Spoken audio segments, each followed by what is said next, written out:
Hello मेरे प्यारे learners, welcome to blossom एजुटेक।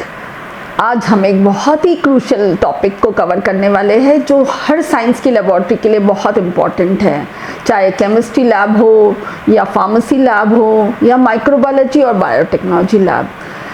ये टॉपिक बहुत ही क्रूशियल है और बहुत ही इम्पॉर्टेंट है और आज हम डाइव इन करने वाले हैं उस वर्ल्ड में, फैसिनेटिंग वर्ल्ड ऑफ पाइपेट्स पे। आप देख रहे होंगे ये सब पाइपेट्स यहाँ। एक्चुअली ये पाइपेट क्या होती है एक साइंस के स्टूडेंट के लिए या साइंटिस्ट के लिए? ये उनकी होती है मैजिकल वैंड, क्योंकि इसको यूज़ करके वो बेहतरीन एक्सपेरिमेंट एक्यूरेटली कर सकते हैं। तो इसके बारे में आज हम इस वीडियो में जानने वाले हैं। आप अंत तक बने रहिए, हर बात आपको बारीकी से बताई जाएंगी। पहले यहाँ से हम शुरू करते हैं कि ये पाइपेट जो है किसने इन्वेंट किया। सर लुइस पास्चर सर ने 1940 में इसका इन्वेंशन किया है और सबसे पहला जो पाइपेट बना था वो था पास्चर पिपेट। सबसे पहले जानते हैं कि इसका नाम पाइपेट क्यों पड़ा। पाइपेट का मतलब होता है स्मॉल ट्यूब, ग्लास ट्यूब। और आप ये देखेंगे ये सब ग्लास ट्यूब्स हैं जिन्हें इस्तेमाल किया जा रहा है सभी लेबॉरेटरीज में, काफ़ी इस्तेमाल होता है पाइपेट्स का। तो ये फ्रेंच वर्ड से इसका नाम पाइपेट बना। पाइपेट्स बहुत इंपॉर्टेंट होती है। क्या उसका रोल होता है लेबॉरेटरी में? जब हमें एक जगह से दूसरी जगह लिक्विड डिस्पेंस करना होता है तो हम पाइपेट का इस्तेमाल करते हैं। कितना अमाउंट में ये लिक्विड डिस्पेंस कर सकता है? ये ml में भी डिस्पेंस कर सकता है, 1 ml से लेके 50 ml तक ये सेरोलॉजिकल पिपेट्स होती हैं। और ये वाली पिपेट, वॉल्यूमेट्रिक पिपेट के भी अलग अलग वॉल्यूम्स होते हैं, 100 ml, 50 ml, ऐसे अलग अलग वॉल्यूम्स में अवेलेबल होती हैं। और ये माइक्रो पिपेट माइक्रो लीटर्स में वॉल्यूम डिस्पेंस करती है। तो अलग अलग वॉल्यूम में, ml के वॉल्यूम में भी ये पाइपेट डिस्पेंस कर सकती है लिक्विड को from one flask to another, एक फ्लास्क से दूसरे फ्लास्क में जब हमें लिक्विड को लेके जाना होता है। इन पाइपेट्स का बहुत इंपॉर्टेंट रोल होता है। ये पाइपेट्स कई तरह की होती है। देखिए ये 4 तरह की पाइपेट्स होती है। ये है पास्चर पिपेट, ये देखिए, ये वॉल्यूमेट्रिक पाइपेट्स, ये सेरोलॉजिकल और ग्रेजुएटेड पाइपेट्स और ये माइक्रो पाइपेट। इनके बारे में डिटेल में इस वीडियो में अंत तक बने रहिए। बताने वाली हूँ कैसे यूज़ करना है, क्या प्रिकॉशंस लेना है, कैसे हमें मेजर करना है, कैसे एहतियात करना है, कैसे इस रबर बल्ब का इस्तेमाल करके पाइपेटिंग में यूज़ करनी है और क्या क्या प्रिकॉशंस लेने हैं। सारा मैं इस वीडियो में अंत तक बने रहिए, आप मैं कवर करूँगी। और अगर आपने हमारे ब्लॉसम एजुटेक चैनल को सब्सक्राइब नहीं किया है तो ज़रूर करिए और बेल आइकन को ज़रूर आप प्रेस करिए ताकि आपको फर्दर नोटिफिकेशन मिलते रहेंगे और सेक्शन को आप देखते रहिए आगे वाले, तो आपको डिटेल इन्फॉर्मेशन इन चारों टाइप की पाइपेट्स के बारे में मिलेंगी। तो बने रहिए अंत तक आप हमारे साथ। चलिए लर्नर्स देखते हैं पास्चर पिपेट के बारे में। पास्चर पिपेट जैसे उसका नाम पड़ा है, ये मैंने आपको प्रीवियस सेक्शन में बताया। पाइपेट्स का जो इन्वेंशन है लुइस पास्चर सर ने किया था 1940 में। Louis Pasteur sir father of microbiology है और उनका मेडिकल माइक्रोबायोलॉजी में बहुत काम है। तो जब इनका इंट्रोडक्शन हुआ, क्यों हुआ ये जानते हैं। ये जो पाइपेट्स है पास्चर पाइपेट्स, ये आसानी से एक जगह से कोई भी लिक्विड या कल्चर को दूसरी जगह बिना एक्सटर्नल कांटेक्ट के हम ट्रांसफ़र कर सकते हैं आसानी से। तो ये काम को बहुत आसान बनाती है। तो लुइस पास्चर सर ने इसका इन्वेंशन किया है और देखिए कितनी आसानी से आप कल्चर्स को या कुछ भी अमाउंट ऑफ केमिकल को एक फ्लास्क से दूसरी फ्लास्क में बिना एक्सटर्नल कांटेक्ट हुए ट्रांसफ़र कर सकते हैं। ये कई प्रकार की आपको दिखेंगी, जैसे ग्लास पाइपेट, ये प्लास्टिक वाली ग्रेजुएटेड होती है कुछ। देखिए इसमें ग्रेजुएशंस बने हैं, मार्किंग्स बनी हैं, विदाउट ग्रेजुएशन। और एक और तरह की डिफरेंस होता है इसमें, जैसे ये प्लग्ड है, इसमें ये प्लग लगा है रबर का, और ये अनप्लग्ड, ये एक ही इसमें बनी है।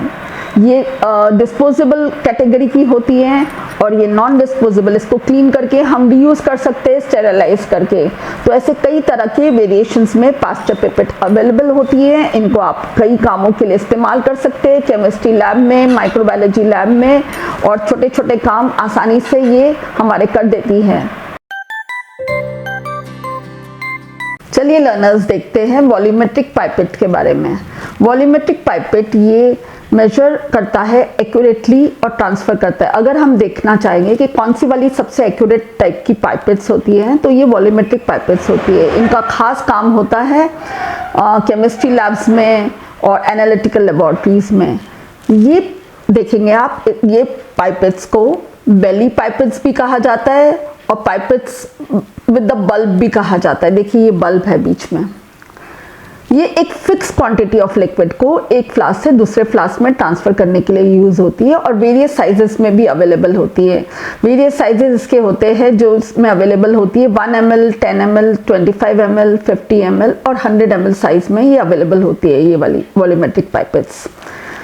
और इनका इस्तेमाल काफ़ी होता है केमिस्ट्री लैब्स में और एनालिटिकल लैब्स में। तो चलिए देखते हैं इनको इस्तेमाल कैसे करना है। एक चीज़ और आपको यहाँ मैं बताना चाहती हूँ कि जैसे हम पाइपेटिंग करते हैं तो हम दो तरीके से कर सकते हैं, माउथ पाइपेटिंग या with the help of the bulb. Mouth pipetting जब हम करते हैं तो काफ़ी रिस्की होता है, क्योंकि अगर हमारा जब हम माउथ से उसको सक करते हैं लिक्विड को और ये लिक्विड हमारे हानिकारक होते हैं, कई सारे कुछ एसिड्स यूज़ होते हैं कई बार, और कभी कभी कल्चर्स की भी पाइपेटिंग करनी होती है। तो अगर ये हमारे माउथ के अंदर चला गया जल्दी में या धोखे से तो हमारे लिए हानिकारक हो सकता है। सो इसीलिए लेबोरेटरी में ये एडवाइजेबल है टू यूज़ ऑटो पाइपेटर और इस तरह के रबर बल्ब्स का यूज़ होता है। ये कॉमनली अवेलेबल होते हैं, स्टूडेंट्स आप लोग यूज़ कर सकते हैं, लर्नर्स आसानी से मार्केट में अवेलेबल होते हैं। अपने सेफ्टी बहुत ध्यान रखना है हमें लैब में, तो ये मिलते हैं आसानी से। कैसे इनको यूज़ करना है ये भी मैं बता रही हूँ और कैसे इस पाइपेट को यूज़ किया जाता है इसके बारे में भी आपको बता रही हूँ। ये जब हम रबर बल्ब्स यूज़ करते हैं तो इसका तरीका ये होता है कि इसको पहले हमें प्रेस करना होता है ऐसे थंब से। प्रेस करने के बाद हम इस एंड पे इसको ऐसे यहाँ पे इंट्रोड्यूस कर सकते हैं। बहुत अंदर तक नहीं डालना है आपको, इस तरह से थोड़ा सा टिप पे ही आपको ऐसा लेना होता है।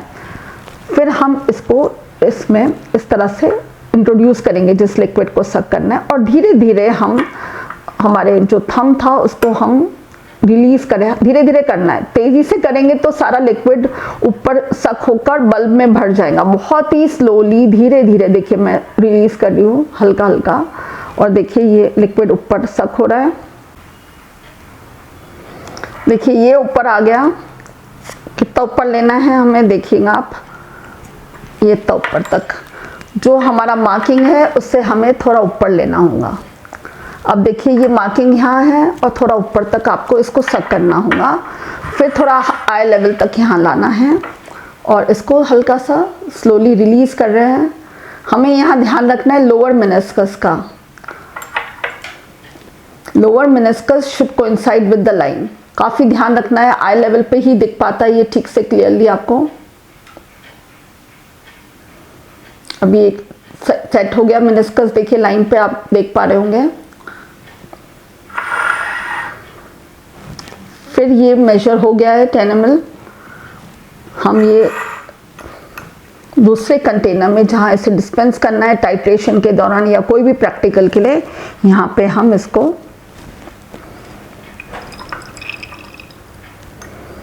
ट्रांसफ़र कर सकते हैं। तो इस तरह से हम वॉल्यूमेट्रिक पाइपेट्स का इस्तेमाल कर सकते हैं बल्ब की सहायता से और अपने प्रैक्टिकल्स को एक्यूरेटली परफॉर्म कर सकते हैं। चलिए लर्नर्स अब देखते हैं अपन सेरोलॉजिकल पाइपेट्स के बारे में या ग्रेजुएटेड पाइपेट्स। इसको आपने देखा होगा लेबोरेटरीज में। ये पाइपेट्स लॉन्ग ग्लास ट्यूब्स की होती है। देखिए लॉन्ग ग्लास ट्यूब है और इसके अंदर ग्रेजुएशन बने हैं, ग्रेजुएटेड है।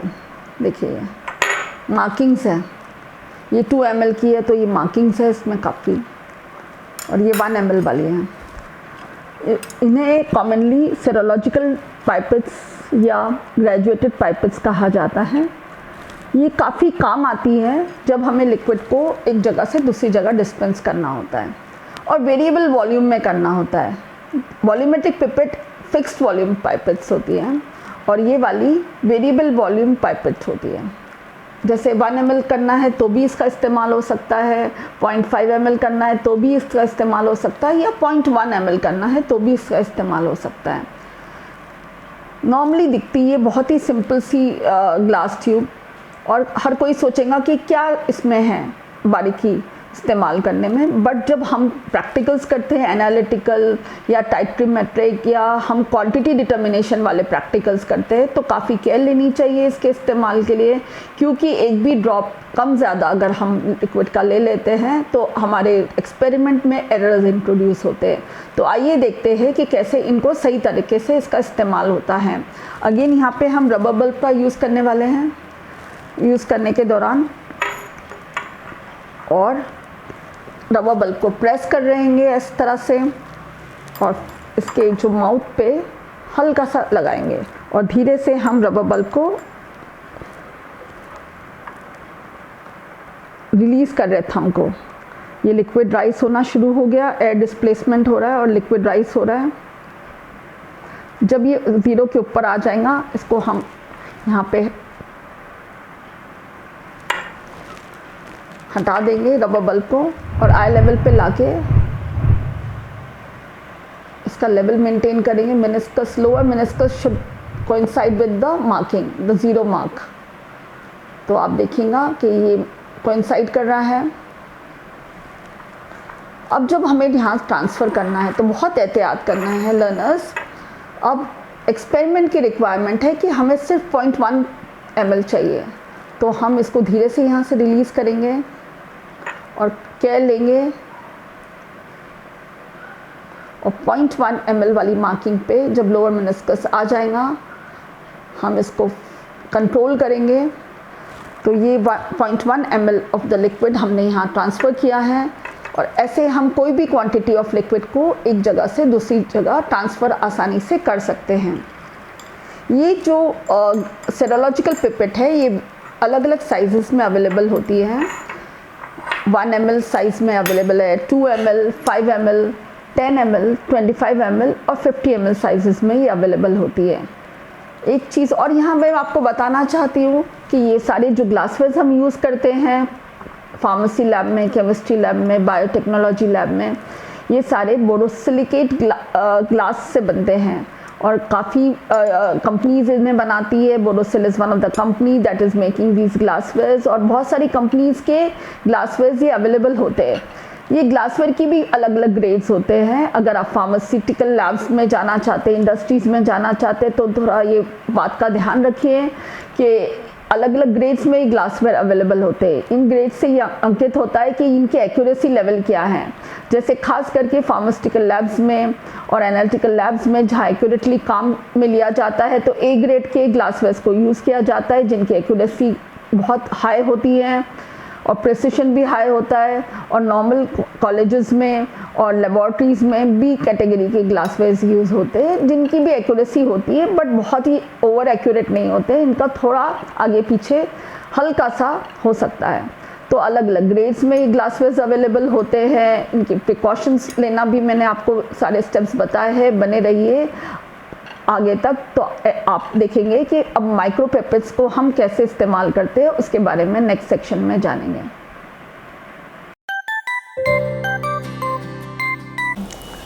चलिए लर्नर्स अब देखते हैं माइक्रो पाइपेट्स के बारे में। इसका इन्वेंशन किया था सर हेनरिच स्निटजर सर ने। ये जर्मन साइंटिस्ट हैं और इन्होंने पास्चर सर के ही प्रिंसिपल पे बनाई है इसे। इसमें होता है स्प्रिंग लोडेड पिस्टन और टिप्स लग सकती है वेरिएबल। तो इनका इनिशियली जो फॉर्मेशन हुआ था उसके बाद कई एडवांसमेंट हुए और अब देखिए ये बेहतरीन माइक्रो पाइपेट्स अवेलेबल है मार्केट में। पहले हम समझते हैं इसके पार्ट्स क्या होते हैं माइक्रो पाइपेट के। इसमें होता है ये पुश बटन प्लंजर। ये प्लंजर को मूव करके हम इस पे वॉल्यूम को सेट किया जा सकता है। इस तरह से देखिए क्लॉकवाइज करेंगे तो आगे जाएगा इसका रीडिंग और एंटी क्लॉकवाइज इसको घुमाएंगे तो कम कर सकते हैं। ये होता है टिप इजेक्टर। टिप लगाने के बाद जब काम हो जाता है तो टिप को रिमूव करना होता है। हाथों का हम इस्तेमाल नहीं करेंगे क्योंकि कई केमिकल्स हानिकारक होते हैं, तो इस तरह से ये इजेक्ट हो जाती है। देखिए ये हेल्प करता है इजेक्टर कॉलर, जो ये देख रहे हैं आप, इसमें इजेक्टर कॉलर है, आप देखेंगे ये देखिए ऐसा मूव करने में हेल्प करता है, इसे कहते हैं इजेक्टर कॉलर। यहाँ पे आप मीटर है जिस पे देख सकते हैं कितना आप सेटिंग कर रहे हैं, और ये टिप होल्डर। तो फिर से मैं पार्ट्स के बारे में बता रही हूँ। पुश बटन, पिस्टन है ये, tip ejector, ejector collar, meter और टिप होल्डर, ये इसके पार्ट्स होते हैं। कैसे इस्तेमाल करेंगे आगे हम देखेंगे इसको। पहले तो ये समझे कि ये दो तरह की आती हैं। ये देखिए ये 3 तरह की आपको यहीं दिख रही हैं। ये वेरिएबल वॉल्यूम माइक्रो पाइपेट्स होती हैं, और एक होती है फिक्स्ड वॉल्यूम माइक्रो पाइपेट, जिसमें एक पर्टिकुलर फिक्स्ड वॉल्यूम मेंशन होता है। इसमें हम सेटिंग नहीं करेंगे, ऑलरेडी वॉल्यूम फिक्स्ड होता है और इस्तेमाल कर सकते हैं। वो भी अवेलेबल है मार्केट में, और वेरिएबल वॉल्यूम भी अवेलेबल है। वेरिएबल वॉल्यूम में आप यहाँ पे इसको सेट कर सकते हैं वॉल्यूम जो भी डिज़ायर्ड है। हम कौन सी वाली माइक्रो पाइपेट इस्तेमाल करेंगे डिपेंड करेगा क्वांटिटी कितनी लेनी है। इनसे हम 1 माइक्रोलीटर से लेके 1000 माइक्रोलीटर तक, 1000 microlitre is equal to 1 ml, हम क्वांटिटी को मेजर कर सकते हैं आसानी से। इससे कम वाली भी अवेलेबल है, 0.2 माइक्रोलीटर के लिए भी अवेलेबल है, वो भी लीस्ट मेजरेबल क्वांटिटी की माइक्रोपाइपेट्स भी अवेलेबल है जिसको इस्तेमाल किया जा रहा है। बट ज़्यादातर जो माइक्रोपाइपेट्स अवेलेबल होती हैं ये 1 माइक्रोलीटर से 1000 माइक्रोलीटर तक आसानी से मेजर करके इस्तेमाल करने के लिए, एक्यूरेटली इस्तेमाल करने के लिए यूज़ की जाती हैं। तो ये 3 तरह की होती हैं, अलग अलग साइजेस में अवेलेबल है वेरिएबल वॉल्यूम। अब वेरिएबल वॉल्यूम में भी आपको ध्यान रखना है कि अगर आपको 10 माइक्रोलीटर लेना है तो आपको ये चेक करना होगा कि इस पर लिखा होना चाहिए कि वो उतना मेजर करेंगी कि नहीं करेंगी, तो वही वाली सिलेक्ट करेंगे। जैसे इसमें लिखा है 0.5 से 10 माइक्रोलीटर, तो अगर मुझे 10 माइक्रोलीटर मेजर करना है वॉल्यूम तो मैं ये वाली यूज़ करूँगी। अगर मुझे 100 माइक्रोलीटर यूज़ करना है तो मैं ये बीच वाली यूज़ करूँगी जिस पे लिखा है 40 माइक्रोलीटर से 200 माइक्रोलीटर तक। और अगर मुझे 500 माइक्रोलीटर यूज़ करना है तो ये वाली जिस पे लिखा है 200 माइक्रोलीटर से 1000 माइक्रोलीटर। तो सिलेक्शन ऑफ माइक्रोपाइपेट्स को आपको क्वांटिटी कितना डिस्पेंस करना है उस हिसाब से आप कर सकते हैं। तो आपको उम्मीद करती हूँ कि ये पार्ट्स और ये कैसे यूज़ करना है वो सब अभी और बताने वाली हूँ। पार्ट्स क्लियर हो गए होंगे आपको। अब देखिए कैसे यूज़ करेंगे। हमें होल्ड करते समय ऐसे होल्ड करना होता है फिंगर के सहायता से, देखिए ये इस तरह से। और ये देखिए इसके साथ हमें ये लगती है माइक्रो पाइपेट की टिप्स।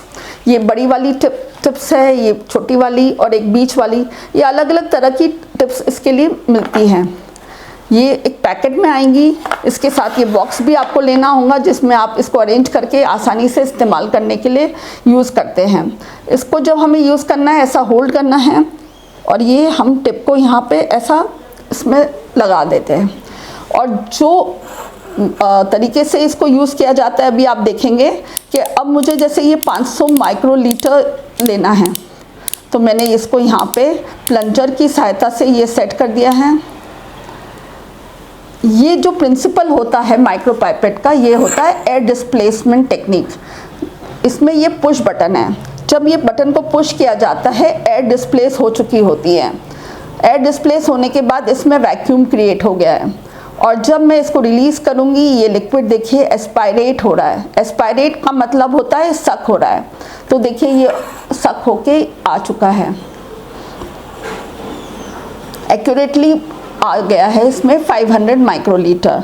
अब मुझे इसमें ट्रांसफ़र करना है ये सेकेंड फ्लास्क में, तो मैं यहाँ पे जाके ये पुश बटन को पहले फर्स्ट लेवल तक रिलीज़ करूँगी और उसके बाद हल्का सा अगर रह गया है तो सेकेंड लेवल तक भी पुश करती हूँ मैं। 2 लेवल्स होते हैं ये पुश बटन के। सेकेंड लेवल तक जब पुश करूँगी तो जो इसमें रिमेनिंग क्वांटिटी हल्की रह भी गई है वो भी चले जाती हैं। तो ये ध्यान रखना है। एक बार फिर से आपको मैं बता रही हूँ, पहले पुश करेंगे, पुश करने से वैक्यूम क्रिएट हो रहा है, एयर डिस्प्लेस हो चुकी हैं, ये रिलीज़ करने से ये एस्पायरेट हो रहा है, सक हो रहा है। अब देखिए ये आ चुका है।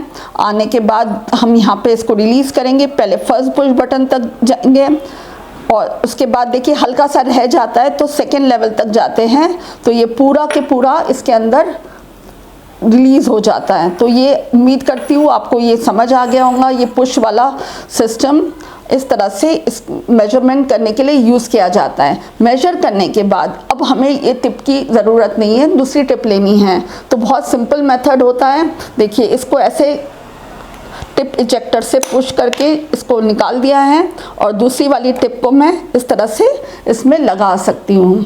तो इस तरह से माइक्रो पाइपेट्स को इस्तेमाल कर सकते हैं आप। और एक और चीज़ बताना चाहती हूँ, माइक्रो पाइपेट्स जैसे आप देख रहे हैं ये 3 के अलावा 2 मेजर टाइप्स की भी आती हैं। एक होती है ये सिंगल चैनल माइक्रो पाइपेट, एक बार मेजर करके यहाँ हमें ट्रांसफ़र करना है तो सिंगल चैनल माइक्रो पाइपेट होती है। एक होती है मल्टी चैनल माइक्रो पाइपेट, जो इस तरह से माइक्रो प्लेट में काम करना होता है, हमें एलाइजा प्लेट्स में काम करना होता है। तो ये इसमें 8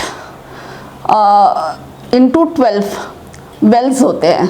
अब हमें इंडिविजुअली 8 बार इसमें पाइपेटिंग करके लाना है तो थोड़ा टाइम कंज्यूमिंग होता है। तो ऐसे 8 चैनल्स की या 12 चैनल की माइक्रो पाइपेट आती है, इन्हें कहते हैं मल्टी चैनल माइक्रो पाइपेट। तो ये भी अवेलेबल होती है। ये होती है सिंगल चैनल माइक्रो पाइपेट जो आप देख रहे हो टेबल पे, और एक होती है मल्टी चैनल माइक्रो पाइपेट्स जो इस तरह के प्लेट्स में जब काम करते हैं, माइक्रो प्लेट में करते हैं, माइक्रो टाइटर प्लेट में, एलाइजा प्लेट में, तब इस्तेमाल करते हैं।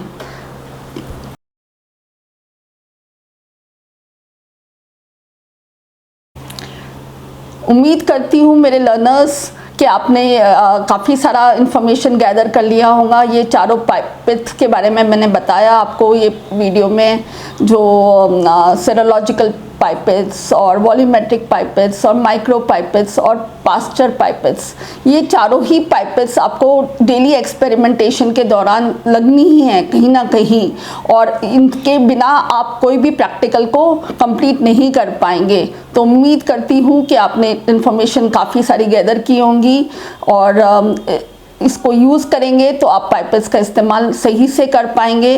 तो आपने देखा ही होगा कि ये जो पाइपेट्स है ये एक अहम हिस्सा है हमारी लैबोरेटरी का, और ये साइंटिस्ट के हाथ का मैजिकल वैंड होता है।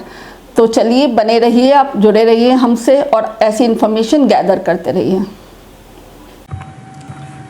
प्यारे learners, thanks for watching the video. उम्मीद करती हूँ कि आपको ये कंटेंट वीडियो का पसंद आया होगा, और ऐसे कंटेंट को और आप सुनना चाहते हैं तो हमारे चैनल ब्लॉसम एजुटेक को आप सब्सक्राइब करिए, लाइक करिए वीडियो को, और बेल नोटिफिकेशन को ज़रूर प्रेस करिए ताकि आगे आपको नोटिफिकेशन मिलेगा और हमारे एजुकेशनल कंटेंट के साथ, जिसमें ऐसे कई तरह के प्रैक्टिकल्स और एजुकेशनल इन्फॉर्मेशन आपको मिलती रहेंगी, और कैसे आप नए AI रिवॉल्यूशन में टूल्स का इस्तेमाल करके अपना टाइम बचा सकते हैं और बेहतरीन कर सकते हैं हर क्षेत्र में। इसकी इन्फॉर्मेशन आपको मिलती रहेंगी। तो जुड़े रहे ब्लॉसम एजुटेक से, और आप हमारे चैनल्स को फेसबुक पे, इंस्टाग्राम पे, यूट्यूब पे और व्हाट्सएप पे ज़रूर फॉलो करें। ऐसे एजुकेशनल कंटेंट के लिए लिंक्स आपको डिस्क्रिप्शन में मिलेंगी जहां आप जुड़ सकते हैं, और हमसे जुड़ के आप और क्या सीखना चाहते हैं ये भी हमें कमेंट सेक्शन में लिख के ज़रूर बताएं।